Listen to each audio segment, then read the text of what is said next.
Injil Yesus versus agama. Yesus dan agama adalah kedua hal yang bertolak belakang. Agama sudah merantai manusia selama ribuan tahun dengan segala aturannya. Namun Yesus membebaskan manusia dengan kasih. Di Taurat Perjanjian Lama, agama menjauhi orang-orang berpenyakit kusta, kelamin, dan lainnya. Namun Yesus merangkul orang sakit. Kasihnya menembus, mengatasi segala kejijikan. Yesus dibunuh, disalibkan atas dasar agama, dan demi melancarkan agenda si iblis lewat sang ahli-ahli agama. Yang Tuhan inginkan dari manusia bukanlah sekedar memiliki agama, mempunyai gereja tertentu, namun Tuhan ingin kamu memiliki Dia. Sebab banyak orang beragama namun tidak bertuhan.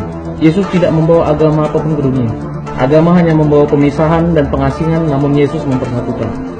Yesus penuh kasih, agama penuh pangkuan. Agama memberi pemisahan terhadap orang berdosa, namun Yesus merangkul orang sakit dan berdosa. Yesus membawa lifestyle, gaya hidup kerajaan surga dengan cara berbelas kasihan di dalam Dia. Matius 9:13. Lewat agama manusia bisa menghakimi siapapun itu. Namun Yesus berkata jangan menghakimi.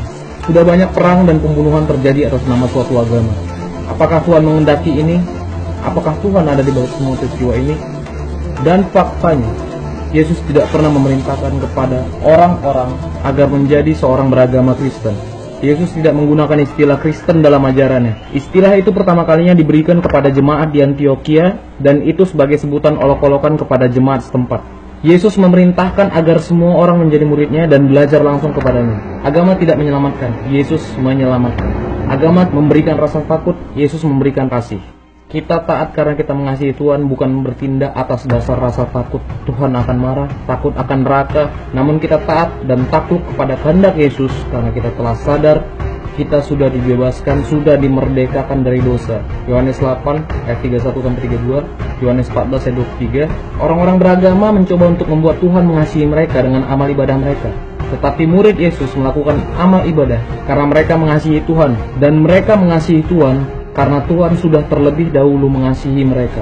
Yesus tidak pernah menakut-nakuti pengikutnya agar mau mengikuti Dia dan taat padanya. Namun Yesus meminta kita agar mengasihinya dan sesama manusia. Kita tergerak atas dasar rasa kasih, bukan rasa takut.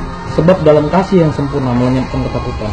Misi Yesus yang terbesar datang ke dunia bukan hanya sekedar untuk menyelamatkan umat manusia dari dosa-dosanya, bukan sekedar mengampuni, namun untuk mengajak orang untuk menjadi murid-muridnya. Matius 28 ayat 19-20. Yang Tuhan kehendaki bukan hanya sekedar pertobatan keselamatanmu, namun perubahan status dari seorang pendosa menjadi seorang murid, sama seperti kisah Zakeus, memungut cukai, Maria, Magdalena, dan Paulus. Dan pemuritan hanya bisa didapat ketika kita bergaul karib dengan Yesus setiap harinya. Tidak hanya sekali seminggu ke gereja yang hanya berdurasi 2 jam lalu setelahnya kita melupakannya. Dalam seminggu manusia beragama hanya menghabiskan 2 jam untuk merasa dekat dengan Tuhan, lalu menghabiskan 166 jam untuk melakukan hal lain.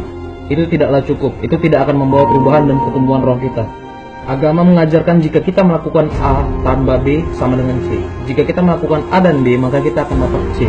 Jika kita tidak minum ini, tidak makan itu, tidak melakukan ini, itu Tuhan akan senang pada kita. Tuhan bakal cinta kita. Jika tidak, Tuhan akan benci dan marah pada kita. Motivasi yang seperti ini akan membuat manusia cenderung tenang menghakimi orang lain karena tidak sama seperti dirinya, bukannya berbelas kasihan kepada orang berdosa. Faktanya, Tuhan tetap cinta terlepas dari apapun yang kita lakukan.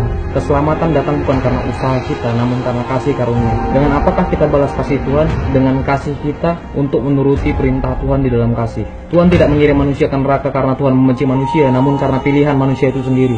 Tuhan itu kasih, itu sebabnya Tuhan memberikan manusia kehendak bebas untuk pilih surga atau neraka. Agama mengajarkan agar keinginan, impian kita tercapai, kita harus turuti perintah Tuhan agar mendapatkan sesuatu. Kebenaran ini tidak sepenuhnya benar, sebab Tuhan tidak pernah menjanjikan yang demikian di dalam Injil. Memanfaatkan Tuhan demi aktualisasi diri, ini hanya menghasilkan mental pengemis, peminta-minta, bukan mental seorang murid yang mau melayani dan mengorbankan segala-galanya demi gurunya. Kita menuruti Tuhan bukan karena kita ingin mendapatkan sesuatu, tetapi karena kita mengasihinya, kita ingin dekat dengannya, agar kita bisa diubahkan menjadi serupa dan segambar dengan karakternya, agar kelak kita bisa tinggal bersama-sama dengannya.